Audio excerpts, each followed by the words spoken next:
Friends, welcome to Rahul and roses. दोस्तों, आज हम एक नए टॉपिक पे बात करेंगे और बहुत दिनों से बहुत लोग इंतज़ार कर रहे हैं इस टॉपिक का, और वो टॉपिक है डाईबैक। हमारे गुलाब के अंदर डाईबैक क्यों आता है। लेकिन उससे पहले मैं पिछले वीडियो की बात कर लूँ। अभी भी लोगों को कन्फ्यूज़न है कि टीडीएस कैसे मेजर करें, टीडीएस को हम कैसे कंट्रोल करें, टीडीएस का हम कैसे पता करें। तो मैं आपको बताना चाहूँगा कि सिंपल लैंग्वेज में पूरी वीडियो का जो सार है वो ये है कि आपको खारा पानी अपने गुलाब के अंदर यूज़ नहीं करना है, या बोरिंग का पानी आपको अपने गुलाब में यूज़ नहीं करना है। जो आप पीने के लिए पानी यूज़ करते हैं वही पानी आप गुलाब के अंदर आप डालें। और कई जगह पे खारा पानी या बोरिंग का पानी जो है वो खारा नहीं होता है, मीठा पानी। कई जगह बोरिंग का पानी मीठा भी है, तो वहाँ का टीडीएस चेक करके आप उसको अपने गुलाब के अंदर डाल सकते हैं। अदरवाइज सिंपल लैंग्वेज में आपको बोरिंग का पानी अपने गुलाब के अंदर यूज नहीं करना है। अभी तो इसमें बहुत सारी टॉपिक हैं। हम ईसी की बात करेंगे, इलेक्ट्रोकंडक्टिविटी की, हम इसमें पीएच की बात करेंगे। अभी 2-3 टॉपिक और ये जो टीडीएस है इसके ऊपर 2-3 टॉपिक और हम लेंगे, चर्चा करेंगे। लेकिन बहुत टेक्निकली हमें नहीं जाना है। हमें ये नहीं पढ़ना टीडीएस क्या होता है, हमें ये नहीं जानना ईसी क्या होता है, हमें ये नहीं जानना पीएच क्या होता है। हमें सिर्फ ये जानना है कि गुलाब में इसको हम कैसे मैनेज कर सकते हैं और अपने गुलाब को हम कैसे फूल खिला सकते हैं। यहाँ कोई हमें टीडीएस या ईसी या पीएच का कोई क्लास नहीं लेना है, ना मैं क्लास देना चाहता हूँ। वो उतना ही हमें जानना है जितने से कि हमारे गुलाब के ऊपर हम अप्लाई कर सकें और अच्छे से गुलाब हम उगा सकें। अब हम बात करते हैं आज के मेन टॉपिक पे। आज के टॉपिक पे जिस पे हम चर्चा करना चाह रहे हैं वो है डाईबैक। डाईबैक से बहुत लोग परेशान होते हैं। गुलाब के अंदर डाईबैक की प्रॉब्लम क्यों आती है, उसका इलाज क्या है, उसके कारण क्या हैं, और इससे हम अपने गुलाब को कैसे बचा सकते हैं, इस पे आज हम बात करेंगे। बहुत कॉमन प्रॉब्लम है डाईबैक की, और मुझे लगता है हर रोजारियन जो भी गुलाब उगाता है वो कहीं ना कहीं डाईबैक से परेशान है, डाईबैक को समझ नहीं पाता है या डाईबैक को कंट्रोल नहीं कर पाता है। पहले हम इसी पे चर्चा करेंगे। और डाईबैक होता क्या है ये आपको पहले समझना पड़ेगा। डाईबैक जब टीप से ऊपर से गुलाब का जो ऊपर का पार्ट है वहां से जब सूखना शुरू होता है तो डाईबैक यानी कि मरना शुरू हुआ, और बैक मतलब पीछे तक चला जाता है वो, यानी कि स्टेम का सूखना और नीचे यानी कि ग्राफ्टिंग पार्ट तक आना, that is called the dieback. वो सूखता चला जाता है। लेकिन आजकल एक नई प्रॉब्लम आ गई है, नई बीमारी आ गई है गुलाब के अंदर।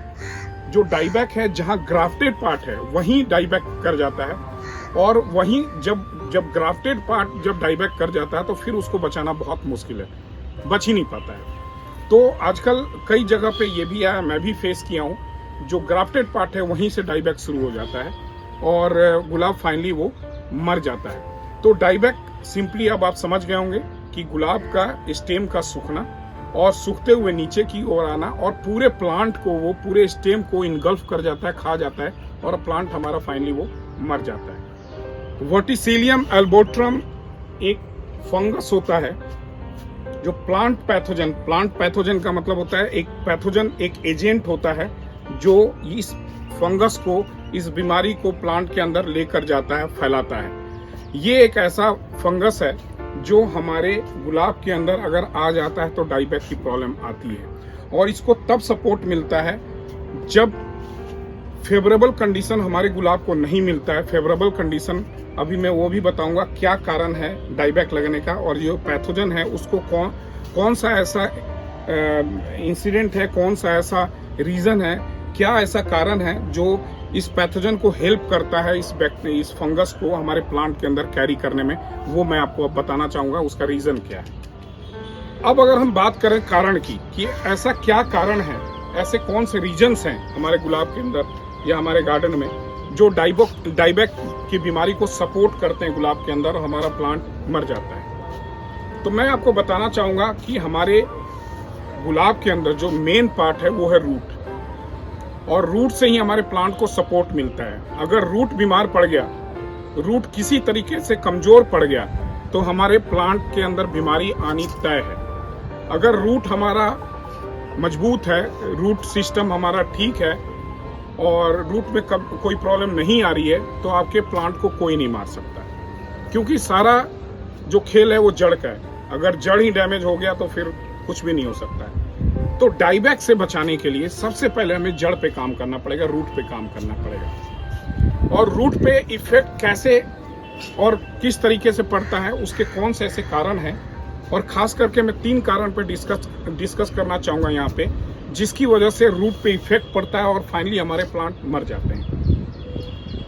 जो पहला कारण है लेस वाटरिंग। जब हम गुलाब को लगाते हैं, जब भी कहीं से हम गुलाब लेकर आए नर्सरी से, उसको धो दिया रूट को और फिर हम नए मीडिया में हम उसको लगाते हैं, और उस समय अगर पानी हमारा कम गया और किसी भी तरीके से जो रूट को डिहाइड्रेशन की प्रॉब्लम हो गई है, रूट में पानी प्रॉपर नहीं गया या मॉइस्चर कम रहा, तो डाईबैक की प्रॉब्लम शुरू हो जाती है। जो स्टेम का अपर पार्ट है वो आप देखोगे सूखना शुरू होता है और नीचे तक जो हमारा जहाँ ग्राफ्टिंग पार्ट है वहाँ तक आता है और फाइनली वो प्लांट हमारा मर जाता है। तो इसका सीधा कनेक्शन कि यानी कि मॉइस्चर हमने मेंटेन नहीं किया अपने प्लांट के अंदर, तो डाईबैक की प्रॉब्लम शुरू हो गई और हमारा प्लांट ये डाईबैक की वजह से हमारा प्लांट मर जाता है, हम संभाल नहीं पाते हैं इसको। अब दूसरे कारण की अगर हम बात करें तो होता है ये ओवर वाटरिंग। ओवर वाटरिंग सिंडर में चल जाएगा, लेकिन अगर आप कोकोपीट या सॉइल मीडिया यूज कर रहे हैं तो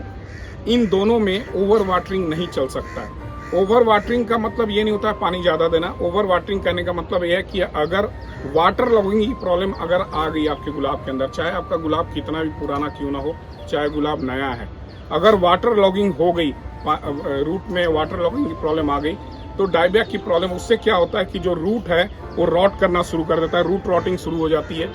रूट जो है गलने लग जाता है, सूखने लग जाता है, सड़ने लग जाता है, जिसकी वजह से वहाँ पे फंगस ये अटैक करता है हमारे प्लांट के अंदर।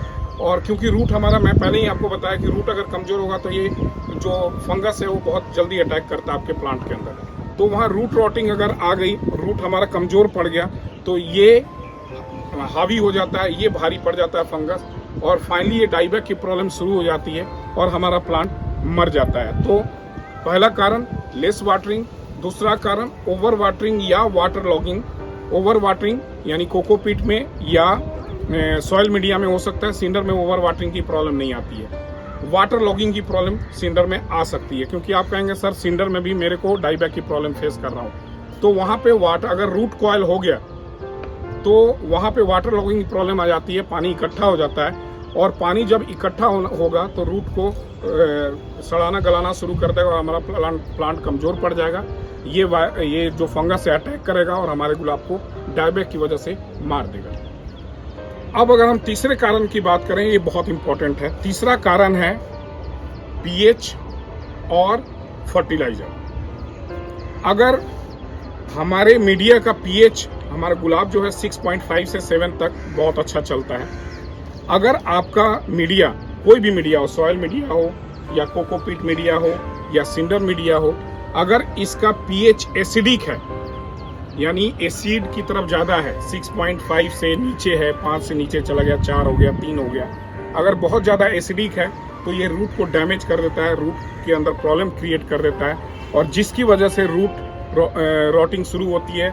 रूट जो है अपने संभाल नहीं पाता है, रूट जल जाते हैं एसिड की वजह से, और फिर ये डाईबैक की प्रॉब्लम शुरू होती है। जो फर्टिलाइजर है, कई बार हम फर्टिलाइजर, जो नए प्लांट हम लगाते हैं उसमें फर्टिलाइजर देना शुरू कर देते हैं, वेरी फर्स्ट डे से हम फर्टिलाइजर देना शुरू कर देते हैं, या जो पुराने गुलाब हैं उसमें भी ऐसे फर्टिलाइजर ओवर फर्टिलाइजिंग कर देते हैं, जिसकी वजह से रूट के अंदर ये प्रॉब्लम आती है, रूट डैमेज होते हैं और ये फंगस अटैक करता है और हमारे गुलाब के अंदर डाईबैक की प्रॉब्लम शुरू हो जाती है।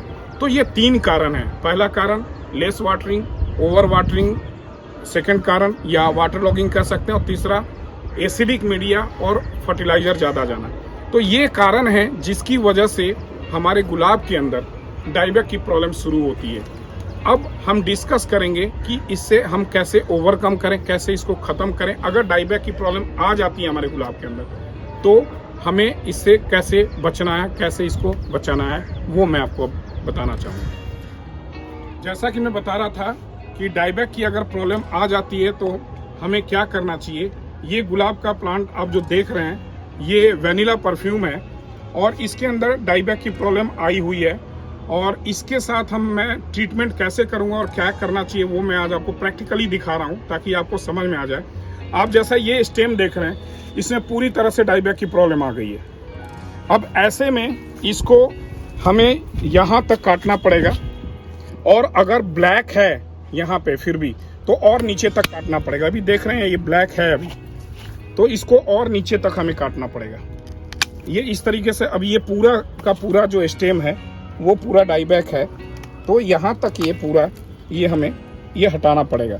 ये पूरे स्टेम को ही हमें साफ करना पड़ेगा। ये हमारा ग्राफ्टिंग एरिया है और इसमें प्लांट के बचने का चांस बहुत ज़्यादा हो जाता है अगर बेसल सूट आपके प्लांट में बहुत हैं। तो अगर एक स्टेम के अंदर डाईबैक की प्रॉब्लम आ भी गई फिर भी ये प्लांट बच जाएगा। इसमें भी डाईबैक आया हुआ था, आप देख रहे हैं कि ये सूखा हुआ है, और इस तरह से इसको भी आप पूरी तरीके से, मैं बाद में इसको हटाऊंगा, तो आप यहाँ तक पूरे इसको साफ करके हटा देंगे। अब आप बात यहाँ देखें, ये तो जो प्रॉब्लम है ये तो फूल सूखा है, तो ये तो सिंपली डेड हेडिंग करनी है। आप ये ब्रांच को देखें आप इधर से आप देखें, और इस ब्रांच को आप यहाँ तक आप यहाँ से इसको काट कर हटा देंगे। ये ख़त्म हो गया, ये ब्रांच आपका सेफ है। इसमें भी प्रॉब्लम आ रही है इसको, हालांकि यहाँ तक डाई हो रहा है, ये भी सूखा हुआ है। सिंपली इसको हम यहाँ तक हटाएंगे। अब यहाँ पे मैं दिखाना चाहूँगा, अभी भी इसमें ब्लैक पार्ट है, तो इसको तब तक हमें कट करना है जब तक हमारा ग्रीन पार्ट ना आ जाए। ये हमारा ग्रीन पार्ट आ गया। तो इस तरीके से जितने भी डेड पार्ट हैं, जो डाईबैक की आपको लग रही है कि समस्या इसके अंदर है, उसको पूरी तरीके से आपको काट कर हटा देना है। जहाँ भी जिस स्टेम में आपको डाईबैक की प्रॉब्लम दिख रही है उसको स्टेम को काट कर आपको हटा देना, और कोशिश ये करनी है कि 8 से 10 सेंटीमीटर नीचे तक, अगर आपका ऊपर से दिख रहा है कि सूख रहा है, तो जहां तक सूखा हुआ है प्लांट, जहां तक ब्रांच आपको दिख रहा है कि यहाँ तक सूख गया है, उसके नीचे 8 से 10 सेंटीमीटर तक आपको नीचे से कट मारना है।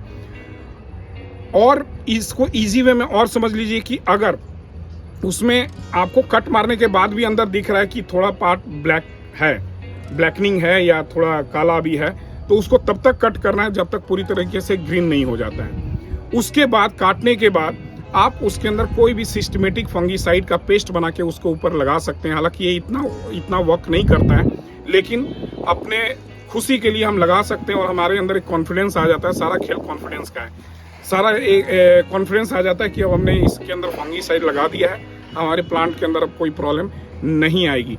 और आपने कभी सुना होगा कि जब हम प्रूनिंग करते हैं, प्रूनिंग करते समय भी अगर हम गलत प्रूनिंग कर रहे हैं उसकी वजह से भी डाईबैक की प्रॉब्लम आ सकती है। ये भी आप एक कारण नोट कर सकते हैं, क्योंकि जब हम प्रूनिंग करते हैं तो अगर जहां से नोड है, जहां से आइज है, जहां से आइज निकलने का चांस होता है, उस आइज को ध्यान में रखते हुए प्रूनिंग करना चाहिए।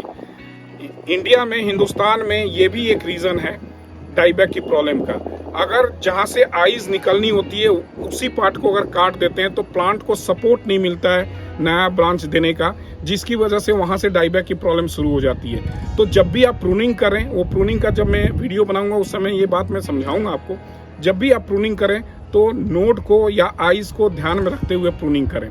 तो इस तरीके से अगर आपके गुलाब के अंदर अगर ये बीमारी लग गई है तो इस तरीके से उसको आप कट करें, हटा दें जहां तक डेड पार्ट है, और तब तक कट करें जहां तक से पूरी तरह से ग्रीन स्टेम हमें दिखना ना शुरू हो जाए, और उसके बाद वहां पेस्ट लगा के उसके बाद उसको वहीं पे एज इट इज छोड़ दें। तो फ्रेंड्स, आज आपने देखा कि डाईबैक की प्रॉब्लम कैसे आती है गुलाब के अंदर, और कौन सा ऐसा फंगस है जो डाईबैक की प्रॉब्लम में हेल्प करता है और वो अटैक करता है हमारे गुलाब के अंदर, और इसके क्या क्या कारण है। Less watering, over watering, water logging, acidic media या फर्टिलाइजर, प्लस प्रूनिंग। अगर प्रूनिंग हम सही ढंग से नहीं करें तभी भी डाईबैक की प्रॉब्लम शुरू हो जाती है। अगर हार्ड प्रूनिंग कर देते हैं और नोट्स कोई सेफ नहीं है, निकलने में हेल्प नहीं होता है नोट्स को हार्ड प्रूनिंग में, तो हार्ड प्रूनिंग से भी डाईबैक की प्रॉब्लम शुरू हो जाती है। तो ये सारे कारण हैं डाईबैक की। और खास करके जो हम जब प्लांट को कट करते हैं या कहीं से भी चोट लग जाता है हमारे प्लांट को, तो वहीं से ये जो फंगस है वो अटैक करता है और डाईबैक की प्रॉब्लम शुरू हो जाती है। या रूट रॉटिंग हो गई तो वहां से प्रॉब्लम शुरू हो जाती है।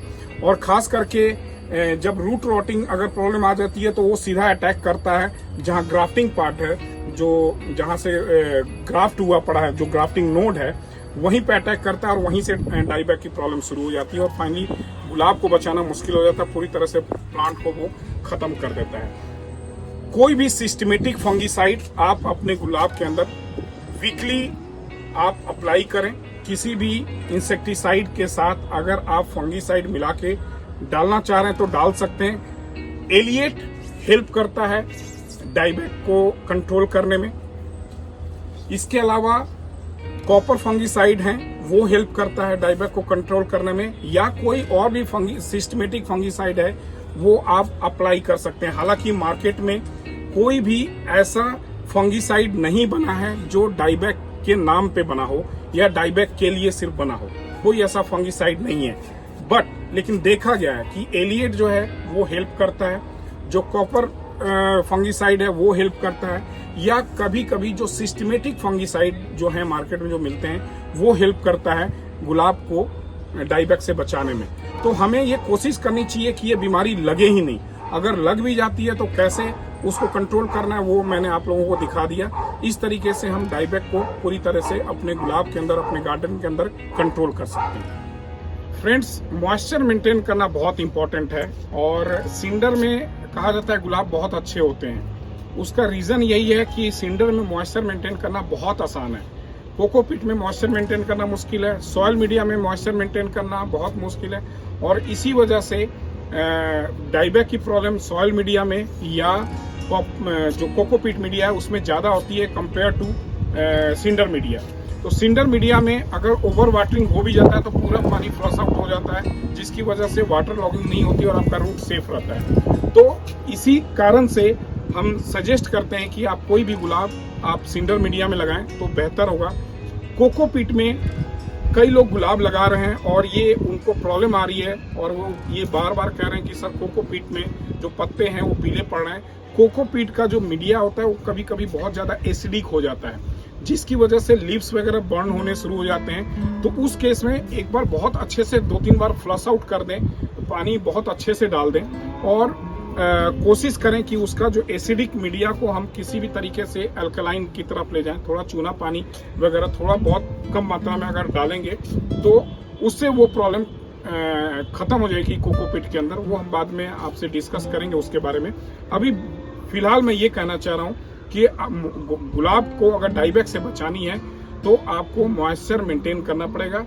अगर मॉइस्चर लेस हुआ या ओवर हुआ, दोनों ही केस में डाईबैक की प्रॉब्लम आ सकती है। एंड बेस्ट मीडिया अगर हम कहें डाईबैक की प्रॉब्लम से अगर बचा सकता है, उसके लिए बेस्ट मीडिया आपका सिंडर है, जिसमें बहुत आसानी से मॉइस्चर मेंटेन होता है और आपके गुलाब के अंदर कभी डाईबैक की प्रॉब्लम नहीं आएगी। तो आगे दोस्तों हम किसी और टॉपिक पे हम चर्चा करेंगे, बात करेंगे। होपफुली इस वीडियो से आपको हेल्प मिलेगा अपने गुलाब को डाईबैक से बचाने के लिए। तब तक आप स्वस्थ रहें, सुखी रहें एंड कीप ब्लेसिंग्स।